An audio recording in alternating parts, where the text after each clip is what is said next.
हम देख रहे थे other functional response activated leukocyte के। इन एडिशन के वो एलिमिनेट करता है माइक्रोब्स को, डेड सेल्स को। एक्टिवेटेड ल्यूकोसाइट प्ले करते हैं सेवरल अदर रोल्स भी होस्ट के डिफेंस में। इंपॉर्टेंटली ये सेल्स स्पेशली जो मैक्रोफेजेस होते हैं हमारे, ये प्रोड्यूस करते हैं साइटोकाइंस या जो कि या तो एम्पलीफाई करते हैं या लिमिट करते हैं इन्फ्लेमेटरी रिएक्शन को। इसके अलावा ग्रोथ फैक्टर्स जो स्टिमुलेट करते हैं प्रोलिफरेशन हमारी एंडोथेलियल सेल्स की और फाइब्रोब्लास्ट की, उनकी भी, और सिंथेसिस ऑफ द कोलेजन भी होती है। एंड एंजाइम्स भी बनते हैं जो कि रीमॉडल करते हैं कनेक्टिव टिश्यू को, क्योंकि ये एक्टिविटीज़ मैक्रोफेजेस में इनको सेंट्रल रोल होता है in orchestrating the chronic inflammation and tissue repair after the inflammation has subsided. ये फंक्शंस मैक्रोफेजेस के later in the chapter discuss हुए हैं। In this discussion of the acute inflammation हम emphasize करेंगे इंपॉर्टेंस न्यूट्रोफिल्स की और मैक्रोफेजेस की। However ये क्लियर हो चुका है कि कुछ टी लिम्फोसाइट्स जो हैं, जो कि सेल्स हैं हमारी एडाप्टिव इम्यूनिटी के, वो भी कंट्रीब्यूट करते हैं to the acute inflammation. Most important in cells में है हमारे वो जो प्रोड्यूस करते हैं cytokine interleukin 17, so called T helper cell 17 sales.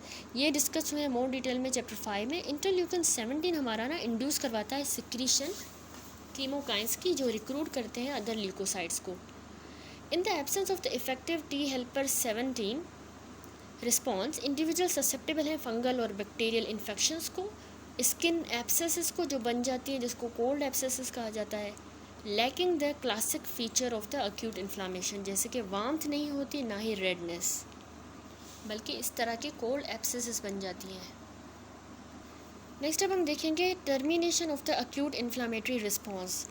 Such a powerful system host की डिफेंस का विथ इट्स इनहेरेंट कैपेसिटी है to cause the tissue injury, इसको टाइट कंट्रोल होना चाहिए टू मिनिमाइज द डैमेज।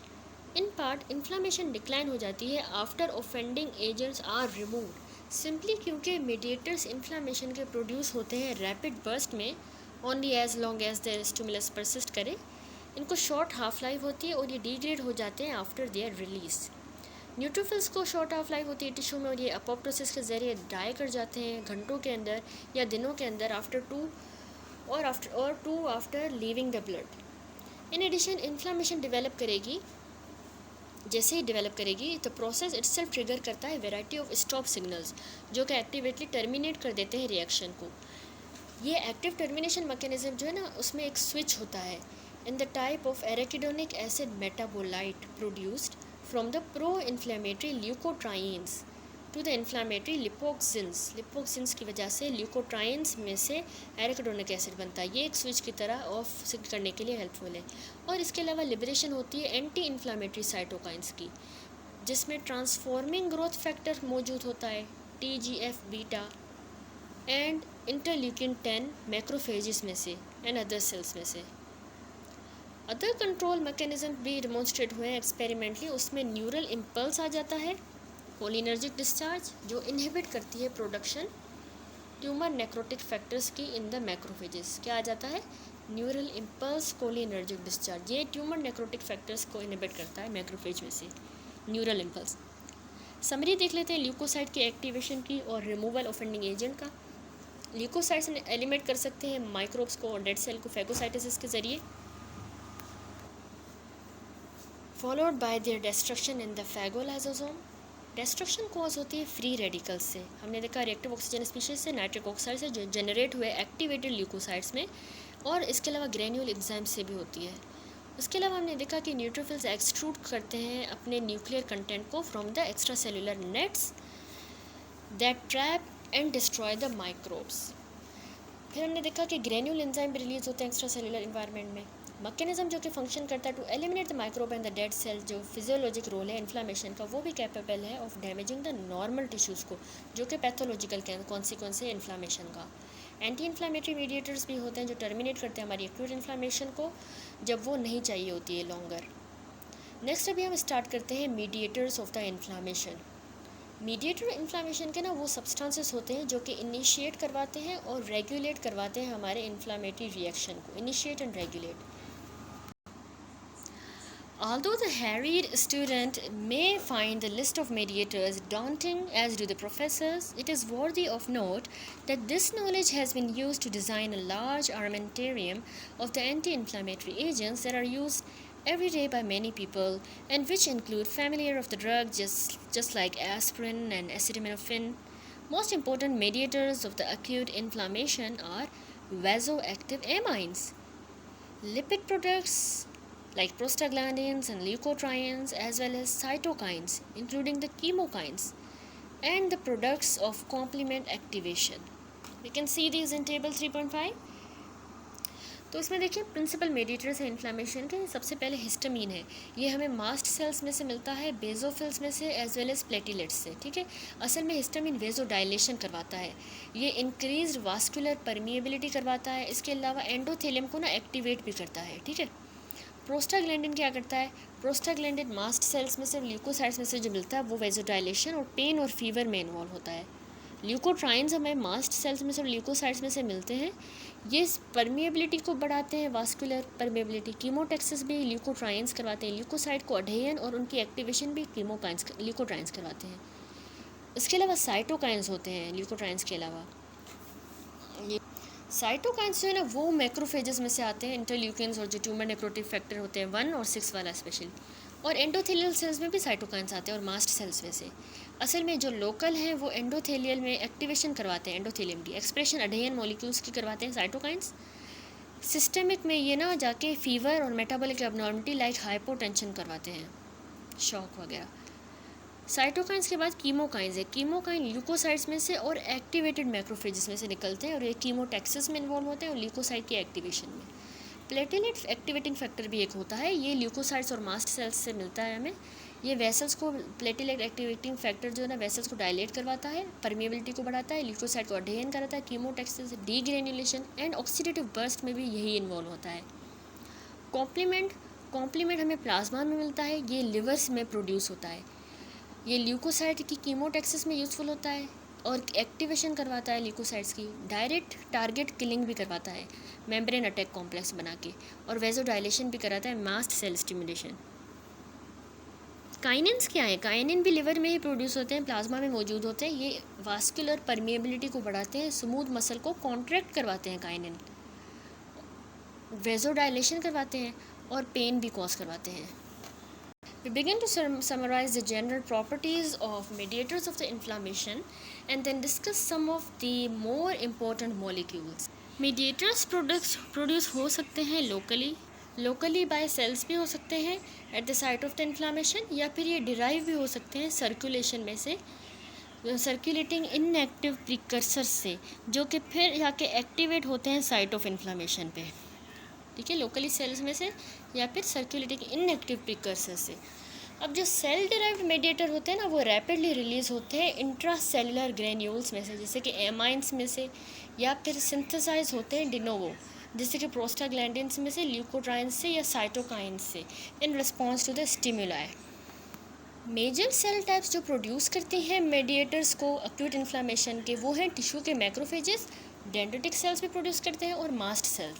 लेकिन platelets, neutrophils, endothelial cells and most epithelia भी induce हो सकते हैं to elaborate some of the mediators. ठीक है, ये सारे platelet, neutrophil, endothelial cells and most epithelia. इसीलिए सेल डिराइव्ड मेडिएटर्स जो है ना मोस्ट इंपॉर्टेंट है for the reactions against the offending agents in the tissue. दूसरे हमने कहा प्लाज्मा ड्राइव्ड मेडिएटर्स होते हैं, ये कॉम्प्लीमेंट प्रोटीन्स होते हैं जो कि सर्कुलेशन में मौजूद होते हैं एज इनएक्टिव प्रिकर्सर, जो एक्टिवेट होने चाहिए must usually by the series of the proteolytic cleavages to acquire their biological properties. ये प्रोड्यूस होते हैं मेनली लिवर के अंदर, और ये इफेक्टिव होते हैं अगेंस्ट द सर्कुलेटिंग माइक्रोब्स, और ये रिक्रूट भी हो सकते हैं टिश्यू के अंदर।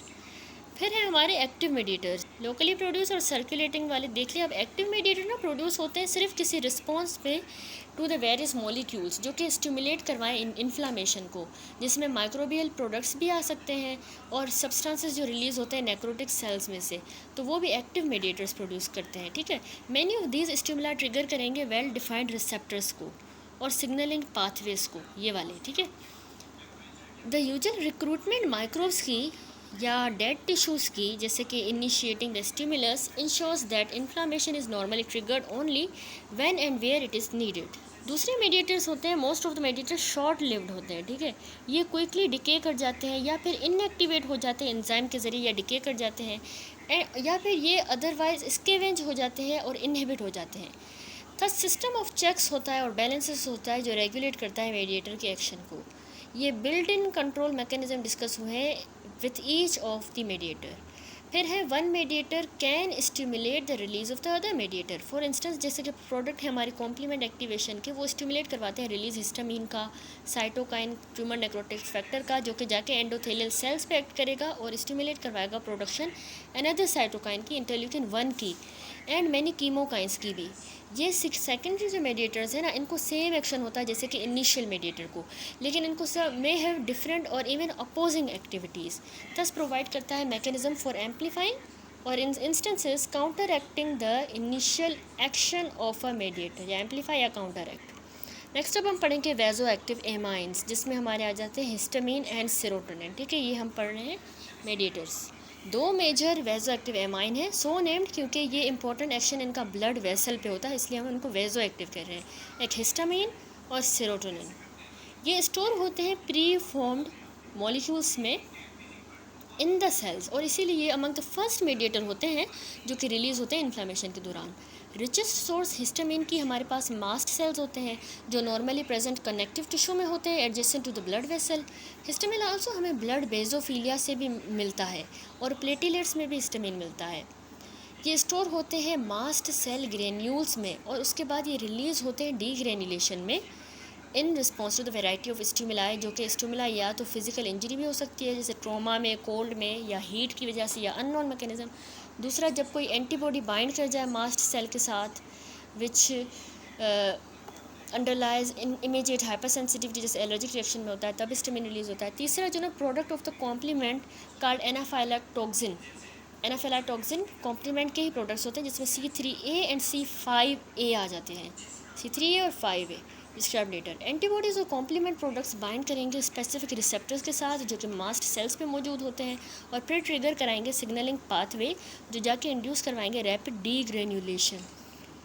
न्यूरोपेप्टाइड्स हमारे सब्सटेंस P जो है और साइटोकाइंस इंटरल्यूकिन 1 एंड 8 ये भी हिस्टामिन का रिलीज़ करवाते हैं, substance P and 1 and 8 interleukins. Histamine cause करवाता है जाके वेजो डायलेशन, आर्टीरियोल्स की डायलेशन, और इंक्रीज़ कर देता है परमिएबिलिटी वेन्यूल्स की, आर्टीरियल्स में डायलेशन और वेन्यूल्स की परमिएबिलिटी। हिस्टामिन कंसीडर हुआ है principal mediator immediate transient phase of increased vascular permeability का, प्रोड्यूसिंग इंटर एंडोथेलियल गैप्स यही बनाता है पोस्ट कैपिलरी वेन्यूल्स में, जैसे हमने पहले देखा। ये वेजो एक्टिव इफेक्ट्स जो है ना मीडिएट होते हैं mainly by binding to the receptors, जिसको कहा गया है H1 रिसेप्टर्स के साथ बाइंडिंग होती है on the microvascular endothelial cells. Anti histamine drugs जो कि कॉमनली यूज़ की जाती है to treat some inflammatory reaction जैसे एलर्जीज को, वो असल में H1 रिसेप्टर एंटागोनिस्ट ही होती हैं जो कि बाइंड करती हैं और ब्लॉक करती हैं रिसेप्टर्स को। Histamine also contraction smooth muscles की कुछ की करवाता है, लेकिन ल्यूकोट्राइन्स जो डिस्क्राइब लेटर हुए हैं ये ज़्यादा पोटेंट और रिलैक्स रेलिवेंट हैं for causing the spasm of the bronchial muscles, for example in the asthma. तो ल्यूकोट्राइन्स का ज़्यादा मोर पोटेंट है स्पाजम कॉन्ट्रैक्शन में। सेरोटोनिन 5-हाइड्रोक्सीट्रिप्टामाइन, अब ये क्या है, ये एक प्री फॉर्म्ड वेजो एक्टिव मेडिएटर है जो कि प्लेटिलेट्स में मौजूद होता है and certain neuro endocrine cells में, जैसे कि हमारे GIT के जो सेल्स हैं उनमें, और मास्ट सेल्स में, चूहों में, लेकिन ह्यूमन में मास्ट सेल्स में नहीं मौजूद होता। अब सेरोटोनिन प्राइमरी फंक्शन एक न्यूरो ट्रांसमीटर की तरह ही करता है GIT में। ये आल्सो एक वेजो कॉन्स्ट्रक्टर है, लेकिन इम्पोर्टेंस इस सेक्शन की इन्फ्लामेशन में अनक्लियर है। नेक्स्ट अब हम पढ़ते हैं arachidonic acid metabolites. Lipid mediators हमारे जो है प्रोस्टाग्लैंडिन्स एंड ल्यूकोट्राइन्स ये प्रोड्यूस होते हैं एराकिडोनिक एसिड में से जो कि मेम्ब्रेन फॉस्फोलिपिड लिपिड्स में मौजूद होता है एराकिडोनिक एसिड में से। अब ये स्टिमुलेट करवाते हैं वैस्कुलर और सेलुलर रिएक्शंस एक्यूट इन्फ्लामेशन में। एराकिडोनिक एसिड जो है कि वो 20 कार्बन का पूफा है, poly unsaturated fatty acid 20 carbon, और एराकिडोनिक एसिड ड्राइव होता है डाइटरी सोर्सेज में से जब कन्वर्जन होती है एसेंशियल फैटी एसिड की लिनोलेइक एसिड की, तब जाके एराकिडोनिक एसिड बनता है, जब essential fatty acid linoleic acid की कन्वर्जन होती है। मोस्ट सेलुलर एराकिडोनिक एसिड ना एस्टरिफाइड होता है और इनकॉर्पोरेट होता है मेम्ब्रेन के फॉस्फोलिपिड्स में। मैकेनिकल, केमिकल और फिजिकल स्टिमुलाई या फिर मेडिएटर जैसे कि C5A ट्रिगर करवा देता है रिलीज एराकिडोनिक एसिड का फ्रॉम द मेम्ब्रेन्स और एक्टिवेट कर देता है सेलुलर फॉस्फोलाइपेजेस को, मेनली फॉस्फोलाइपेज A2, ये याद रखिएगा। Once freed from the membrane, अब एराकिडोनिक एसिड रैपिडली कन्वर्ट हो जाता है बायो एक्टिव मेडिएटर्स में। अब ये मेडिएटर्स, इनको इकोसेनॉइड्स भी कहा जाता है क्योंकि ये डिराइव हुए हैं 20 कार्बन फैटी एसिड में से। इकोसा ग्रीक वर्ड है जिसका मतलब है 20, तो 20 कार्बन फैटी एसिड से ड्राइव है, इसको इस इकोसेनॉइड कहा गया है। ये synthesize 2 major classes of enzyme से होते हैं, साइक्लो ऑक्सीजनेसिस से जो कि जनरेट करते हैं प्रोस्टाग्लैंडिन्स को, और लाइपो ऑक्सीजनेसिस से जो कि प्रोड्यूस करते हैं ल्यूकोट्राइन्स को और लाइपोक्सिन्स को। 3.9 में देखें, ये पूरा चार्ट है। इसमें असल में दिखाया गया है प्रोडक्शन एराकिडोनिक एसिड मेटाबोलाइट्स की और उनका रोल इन्फ्लामेशन में। Clinically useful antagonist different enzymes के और रिसेप्टर्स के इंडिकेटेड है रेड में, जो रेड में उसमें एंटागोनिस्ट दिखाए गए हैं, जबकि ल्यूकोट्राइन रिसेप्टर एंटागोनिस्ट जो है इनहिबिट करता है सारे एक्शन ऑफ द ल्यूकोट्राइंस को। ये यूज़ किए जाते हैं क्लिनिक में to treat the asthma as shown the COX-1, COX-2 cyclooxygenase 1 and 2, hydroxyeicosatetraenoic acid और हाइड्रोपेरोक्सीइकोसाटेट्रोइनिक एसिड वो भी शो किया गया है। HPET, HETE, ठीक है। सबसे पहले यहाँ पे देखें ना, ये क्या बनी हुई है, मेम्ब्रेन बनी हुई है, सेल मेम्ब्रेन फॉस्फोलिपिड है, उस पर फास्फोलाइपेजेस ने ऐड किया तो एराकिडोनिक हमें मिला एसिड। और फॉस्फोलाइपेज को ना स्टीरॉइड्स जो है उसका एंटागोनिस्ट होते हैं, ठीक है, रेड में जो शो किया गया है। उसके बाद यहाँ पे दिखाया गया है कि एराकिडोनिक एसिड से अदर लाइपो ऑक्सीजनेसिस बने, HPETEs जो मैंने आपको फुल फॉर्म बताई और HETEs। एराकिडोनिक एसिड से फिर साइक्लो ऑक्सीजनेज एक्ट किया तो प्रोस्टाग्लैंडिन मिलेंगे हमें, प्रोस्टाग्लैंडिन G2, प्रोस्टाग्लैंडिन H2, ठीक है। साइक्लो ऑक्सीजनेज का इनहिबिटर कौन सा था, cyclo oxygenase COX-1 and 2 inhibitor जैसे कि एस्पिरिन, इंडोमेथासिन। उसके अलावा प्रोस्टाग्लैंडिन H2 ये बने ना तो उसमें से फिर प्रोस्टाग्लैंडिन PGI2 भी बनता है जो कि वेजोडाइलेशन करवाता है, प्लेटिलेट को इनहिबिट करता है एग्रीगेशन उनकी, और थ्रोम्बोक्सिन A2 भी बना जो कि कॉन्स्ट्रक्शन करता है और एग्रीगेशन को प्रमोट करता है थ्रोम्बोक्सिन A2। और प्रोस्टाग्लैंडिन D2 और E2 भी बनते हैं, वो भी डायलेशन करवाते हैं, अब वो वास्कुलर परमिएबिलिटी को ना बढ़ाते हैं, ठीक है। तो ये आपने याद करना है, ये सारे हमें एराकिडोनिक से मिले। अब एराकिडोनिक एसिड पे लेकिन अब दूसरा एंजाइम अगर एक्ट करेगा 5 लाइपोऑक्सीजनेज, जिसका इनहिबिटर है लाइपोऑक्सीजनेज इनहिबिटर, ये जब एक्ट करेगा तो 5-HPET हमें मिलेगा। 5-HPET जो है हाइड्रोक्सी पेरोक्सी इकोसाटेट्राइनोइक एसिड है, ठीक है। इसमें से 5-HTE मिलेगा, पेरोक्सी नहीं लगेगा, ठीक है। उसमें वो जाके ना कीमोटैक्सिस करवाता है, ठीक है। जबकि ये जो इसमें से ल्यूकोट्राइन A4 भी बन सकता है, ल्यूकोट्राइन B4 जाके उसमें से बनेगा। इसके अलावा leukotriene C4, leukotriene D4, leukotriene E4, ये सारे इसमें से बनेंगे, ठीक है। ये जाके ब्रोंकोस्पाज्म करवाते हैं, वास्कुलर परमेबिलिटी को बढ़ाते हैं, ठीक है। ये इस पे जो ना ल्यूकोट्राइन रिसेप्टर एंटागोनिस्ट भी एक्ट कर सकता है। फिर यहाँ पे अगर 12 लाइपोक्सिनेज एक्ट करेगा ना तो लाइपोक्सिन A4 और B4 बनेंगे, ये इनहिबिशन करवाते हैं इन्फ्लामेशन की। नेक्स्ट भी हम देखते हैं प्रोस्टाग्लैंडिन्स। उससे पहले हमने ये देखे, ठीक है, लाइपोक्सिनेज में से किससे मिलते हैं, ल्यूकोट्राइन्स वगैरह। इकोसिनोइड्स हमने कहा बाइंड करेगा G प्रोटीन कपल रिसेप्टर के साथ और मेनी सेल टाइप्स, और ये मेडिएट करता है virtually every step of the inflammation. Prostaglandin हमारे मास्ट सेल्स में से प्रोड्यूस होते हैं, मैक्रोफेजेस में से, इसके अलावा एंडोथेलियल सेल्स में से प्रोस्टाग्लैंडिन और अदर सेल टाइप से ये इन्वॉल्व होते हैं वास्कुलर और सिस्टेमिक रिएक्शंस में ऑफ द इन्फ्लामेशन। ये जनरेट होते हैं एक्शन ऑफ द 2 साइक्लोऑक्सीजनेसेस, COX-1 से और COX-2 से। अब जो भी हमने फिगर देखी हम उसको डिटेल में देख रहे हैं। COX-1 जो है ना, साइक्लोऑक्सीजन, ये in response to the inflammatory stimuli produce होता है और ये कॉन्स्टिट्यूटिवली एक्सप्रेस होता है मोस्ट टिश्यूज़ में, जहाँ पे ये एक होम्योस्टेटिक फंक्शन प्ले करता है फ्लूइड और इलेक्ट्रोलाइट का बैलेंस में, ठीक है। इन द किडनीज़ में साइटोप्रोटेक्शन कराता है GIT में, इन कॉन्ट्रास्ट COX-2 जो है ना वो इन्फ्लामेटरी स्टिमुलाई से ही इंड्यूस होता है और थस ये प्रोस्टाग्लैंडिन्स बनाता है जो कि इन्फ्लामेशन में इन्वॉल्व होते हैं, लेकिन लो या एब्सेंट होता है ये नॉर्मल टिश्यूज़ में, most of the normal tissues में या तो लो होता है या एब्सेंट होता है। प्रोस्टाग्लैंडिन्स जो है ना वो नेम किए गए हैं based on the structural features coded by a letter. Example जैसे prostaglandin D, prostaglandin E, F, G, H, ठीक है ये, और सबस्क्रिप्ट जो न्यूमरल है 1 और 2 वो इंडिकेट करता है number of the double bond in the compound.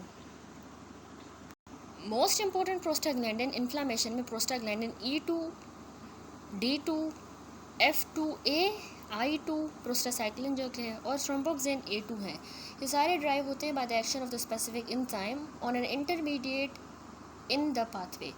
कुछ ये एंजाइम जो है वो रिस्ट्रिक्टेड हैं टिश्यू डिस्ट्रीब्यूशन में और फंक्शंस में। प्रोस्टाग्लैंडिन D2 जो है ना वो मेजर प्रोस्टाग्लैंडिन होता है जो कि मास्ट सेल्स में से बनता है अलॉन्ग विद प्रोस्टाग्लैंडिन E2 जो कि वाइडली डिस्ट्रीब्यूटेड है। ये वेजो डायलेशन कॉज करवाता है और परमिएबिलिटी को भी बढ़ाता है पोस्ट कैपिलरी वेन्यूज़ की, थस ये पोटेंशिएट करता है एक्सुडेशन और एडिमा करवा देता है। जो D2 है ना ये कीमो अट्रैक्टेंट भी है न्यूट्रोफिल्स के लिए, ठीक है। प्लेटिलेट कंटेन करते हैं एंजाइम थ्रोम्बोक्सिन सिंथेज उनमें होता है जो कि रिस्पॉन्सिबल होता है फॉर सिंथेसाइजिंग थ्रोम्बोक्सिन A2, ठीक है। प्लेटिलेट्स में इस तरह बनते हैं। The major thromboxane A2 major platelet eicosanoid है। Thromboxane A2 potent platelet aggregating agent है और वेजो कॉन्स्ट्रिक्टर भी है और थस ये थ्रोम्बोसिस को प्रमोट करता है। इन कॉन्ट्रास्ट अब दूसरा है वास्कुलर एंडोथेलियम जो है वो उसमें प्रोस्टासाइक्लिन सिंथेज होता है और ये प्रोस्टासाइक्लिन की सिंथेसिस के लिए रिस्पॉन्सिबल होता है जिसको प्रोस्टाग्लैंडिन I2 भी कहते हैं। सिंथेज जो है ना वो I2 है, सिंथेज एंजाइम है जो कि I2 बनाए देगा। ये स्टेबल एंड प्रोडक्ट होता है, नहीं इसका स्टेबल एंड प्रोडक्ट होता है प्रोस्टाग्लैंडिन F1A। प्रोस्टासाइक्लिन यानी I2 एक वेजोडाइलेटर है और पोटेंट इनहिबिटर है, ये इनहिबिटर है प्लेटिलेट एग्रीगेशन का और थस ये सर्व करता है to prevent the thrombus formation on the normal endothelial cell. Thromboxane prostacyclin imbalance has implicated in the coronary and cerebral artery thrombosis. इसमें इसका इम्बैलेंस हो जाता है, थ्रोम्बोक्सिन जो करवा रहा है थ्रोम्बोसिस और प्रोस्टासाइक्लिन जो इनहिबिट कर रहा है, तो इनका इम्बैलेंस में कोरोनरी और आर्टेरियल थ्रोम्बोसिस हो जाती है जो हम चैप्टर 4 में डिटेल में पढ़ेंगे। In addition to their local effect prostaglandins involve होते हैं पैथोजेनेसिस ऑफ पेन में एंड फीवर में, जो कि दो मेन कॉमन मैनिफेस्टेशन होती है इन्फ्लामेशन की। E2 जो है ना स्किन को हाइपर सेंसिटिव भी कर देता है टू द पेनफुल स्टिमुलाई और फीवर भी कॉज कराता है during the infection describe later. Next हमारे मीडिएटर है ल्यूकोट्राइन्स।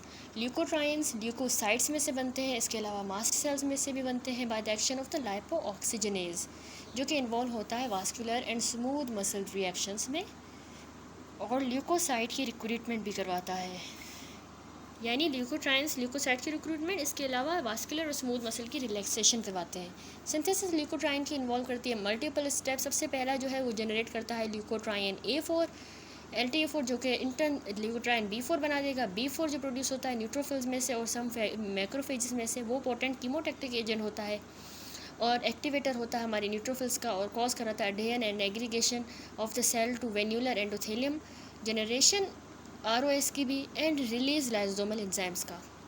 सिस्टिनाइल कंटेनिंग ल्यूकोट्राइन जो कि ल्यूकोट्राइन C4 है, ये मेटाबोलाइट होता है इसका B4 का। ल्यूकोट्राइन D4 जो है और E4 ये भी जो है ना वो प्रोड्यूस होते हैं मेनली मास्ट सेल में से और ये इंटेंस वेजोकॉन्स्ट्रिक्शन करवा देते हैं, ब्रोंकोस्पाज्म इंपॉर्टेंट अस्थमा में, और परमिएबिलिटी भी वेन्यूल्स की जो है वो बढ़ा देंगे। नेक्स्ट जो है उस हम पढ़ेंगे लाइपोक्सिन। लाइपोक्सिन जनरेट एरेकिडोनिक एसिड में से ही होते हैं by the lipoxygenase pathway, लेकिन unlike the prostaglandins and the leukotrienes, lipoxin जो है ना वो इन्फ्लामेशन को क्या करेंगे, सप्रेस कर देंगे by inhibiting the recruitment of the leukocytes. ये इनहिबिट करते हैं न्यूट्रोफिल की कीमोटैक्सिस को and adherent to the endothelium. ये आल्सो अनयूजुअल है इन दैट के 2 सेल पॉपुलेशन जो है 2 cell populations are required for the transcellular biosynthesis of these mediator. Leukocytes, particularly neutrophils, produce intermediates in lipoxin synthesis, and these are converted to the lipoxins by platelet interacting with the leukocytes. Next है हमारे pharmacologic inhibitor prostaglandins के और leukotrienes के। अब हम inhibitor देखते हैं। Importance इकोसिनोइड की इन्फ्लामेशन में ड्राइवन है attempt to develop the drugs जो इनहिबिट करें उनकी प्रोडक्शन को या एक्शन को, ताकि सप्रेस की जाए इन्फ्लामेशन। तो ये एंटी इन्फ्लेमेटरी ड्रग्स जो हैं वो फॉलोइंग है। सबसे पहले है साइक्लोऑक्सीजनेज इनहिबिटर, इसमें एस्प्रिन आ जाती है हमारी। इसके अलावा अदर एनसेड्स जो हैं जैसे कि आइब्यूप्रोफेन, ठीक है, ये इनहिबिट करती हैं COX-1 को भी और COX-2 को, थस आल प्रोस्टाग्लैंडिन सिंथेसिस को, सारी प्रोस्टाग्लैंडिन सिंथेसिस को इनहिबिट करेंगी। Hence their efficacy in treating the pain and fever. सारे प्रोस्टाग्लैंडिन ही बंद हो गए सिंथेसाइज होना। Aspirin does this by irreversibly inactivating the cyclooxygenases, ये इरिवर्सिबली करती है। सिलेक्टिव COX-2 इनहिबिटर्स जो है ना वो newer class of these drugs हैं जो कि 200 से 300 फोल्ड ज़्यादा पोटेंट है in blocking the COX-2 than the COX-1। कौन सी? Selective COX-2 inhibitor drugs. There has been great interest in the COX-2 as a therapeutic target क्योंकि पॉसिबिलिटी कि COX-1 रिस्पॉन्सिबल है प्रोडक्शन प्रोस्टाग्लैंडिन्स की that are involve in both the inflammation and the physiologic functions जैसे कि protecting the gastric epithelial cell from acid induced injury, जबकि COX-2 generate करता है prostaglandin जो कि इन्वॉल्व होते हैं सिर्फ इन्फ्लामेशन में। अगर ये आइडिया करेक्ट है तो सिलेक्टिव COX-2 इनहिबिटर जो है ना वो एंटी इन्फ्लामेटरी होने चाहिए without having the toxicities of the non selective inhibitor, जैसे कि गैस्ट्रिक की अल्सरेशन नहीं होनी चाहिए। हाउएवर ये डिस्टिंक्शन जो है ना एब्सोल्यूट नहीं है, जैसे कि COX-2 जो है ना वो आल्सो प्ले करता है कुछ रोल नॉर्मल होम्योस्टेसिस में।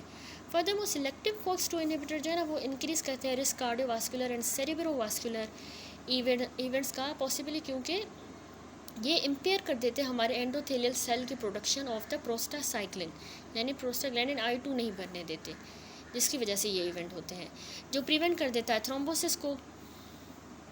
इम्पेयर हो जाएगी तो थ्रोम्बोसिस नहीं होगी, जिसकी वजह से COX-1 mediated production by the platelets of the thromboxane A2 वो बरकरार रहेगी, जो इंड्यूस करेगी प्लेटिलेट की एग्रीगेशन।